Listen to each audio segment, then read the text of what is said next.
Maharashtra today सोबत बिनधास्त बोल. अभिनेत्री स्वरा भास्करचे पती फहाद अहमद मुंबईच्या अणुशक्तीनगर विधानसभा मतदारसंघातून निवडणूक लढवत आहेत.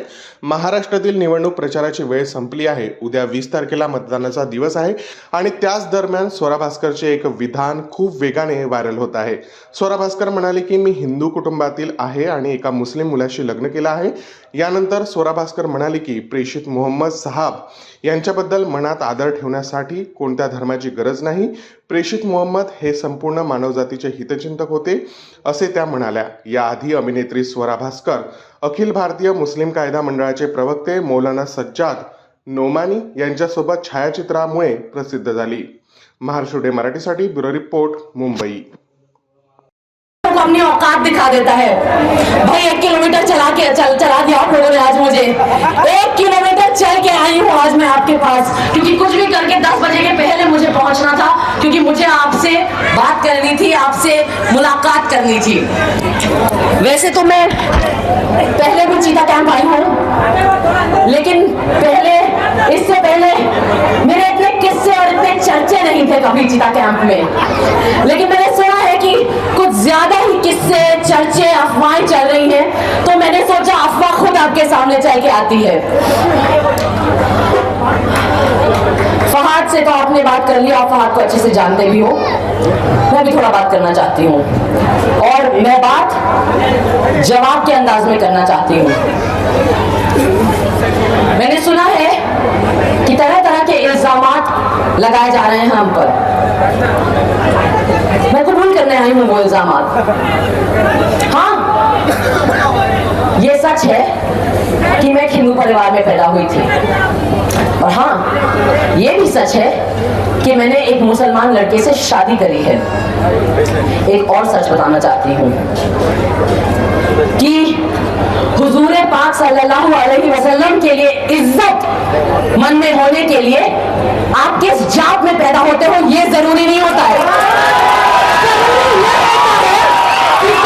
हुजूर पाक सल्लल्लाहु अलैहि वसल्लम की शान में गुस्ताखी हो तो आप उन गुस्ताखों के साथ जाके हाथ नहीं मिलाते हो, ठीक है ना. जो मेरे पति के दीन और ईमान पे बार बार सवाल उठा रहे हैं, आज इस मंच से मैं उन लोगों को पूछना चाहती हूँ कि आपका ईमान कहाँ था जब आपके दोस्त अनिल राठौर ने नितेश राणे की सभा यहाँ लगवाई थी, जहाँ पे खड़े होकर वो आपके नबी को गालियां दे सकता था. तब आपका ईमान कहाँ था? तब आपका ईमान कहाँ था जब बिल्किस बानो के गुस्ताखों को, जिन्होंने सामूहिक बलात्कार किया, उसका आपकी तब आपकी मुसलमानियत कहाँ थी, और तब आपका ईमान कहाँ था कि आज आप बैठे अपने साथ हाथ मिला रहे हो. आपका ईमान तब कहाँ था जब वो लोग जो आपकी पार्टी और आपके पक्ष में, आपके गठबंधन में आपके साथी हैं, वो कह रहे हैं कि जब महायुति की सरकार आएगी तो सबसे पहला काम वो ये करेंगे कि मस्जिद पर से लाउड स्पीकर हटा देंगे. भाई, इतना तो मुझे भी समझ में आ गया कि मुसलमानों के दीन और ईमान में इतनी हिम्मत है, इतना जोर है, इतनी मजबूती है कि वो लाउड स्पीकरों पे नहीं, लाउड स्पीकरों की जरूरत नहीं है. उसे नमाज पढ़ने के लिए जो अजान होती है वो आप सबके दिलों तक पहुंचती है, वो हमारे दिलों तक भी पहुंच जाती है. हमारे आपके जो, मुझे पता है, एक बड़ी दिलचस्प बात बताना चाहती हूँ मैं. मुझे पता है कि आप सबका ना दिल बहुत बड़ा है. कैसे पता है मुझे? मैं पहले तो कभी नहीं मिली हूँ आपसे. मुझे इसलिए पता है क्योंकि 10 साल से आप उन लोगों को बार बार माफ किए जा रहे हो जिन्होंने 10 साल से आपको सिर्फ और सिर्फ धोखा दिया है. 10 साल से आप उन्हें नवाजे जा रहे हो, सर पे बिठाए जा रहे हो, उनके झूठे वादे आप कबूल किए जा रहे हो. नवाब मलिक को सब अहंकारी कहते हैं. आपको पता है वो अहंकार क्या है? वो अहंकार आपका साथ है. वो अहंकार आपका साथ है. आज वक्त आ गया है कि चीता कैंप उस अहंकार को खत्म करे. जिन लोगों को अपने तख्त पे बिठाया है, वक्त आ गया है कि आप उन्हें तख्त से हटा दें.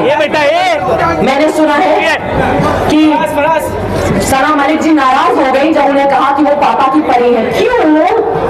आप तो बड़े गर्व के साथ कह रही थी कि अभिनेत्री का पति होने से बेहतर है कि नवाब मलिक की बेटी हूँ। हाँ, अच्छी बात है, तो हो ना पापा की परी, हो ना पापा की परी। इसे कबूल करने में क्यों शर्म आ रही है अभी आपको? आप कहती हैं कि आप पापा की शेरनी है। शेर कई तरह के होते हैं, कुछ शेर आदमखोर भी हो जाते हैं, है ना? उन शेरों के साथ क्या किया जाता है? उन शेरों को पिंजरे में बंद करके निकाला जाता है। वो वक्त अब आ चुका है। इस घड़ी का वक्त खराब हो गया है क्योंकि समय बदल रहा है। समय ये है कि घड़ी की सेल निकालो और तुतारी बजाओ धोखेबाजों, गद्दारों और रसूले पाक के दुष्टांतों में उतारो। आजच महाराष्ट्र टुडे 24 न्यूजला सबस्क्राईब करा आणि सत्य परिस्थितीचा सविस्तर आढावा पहा।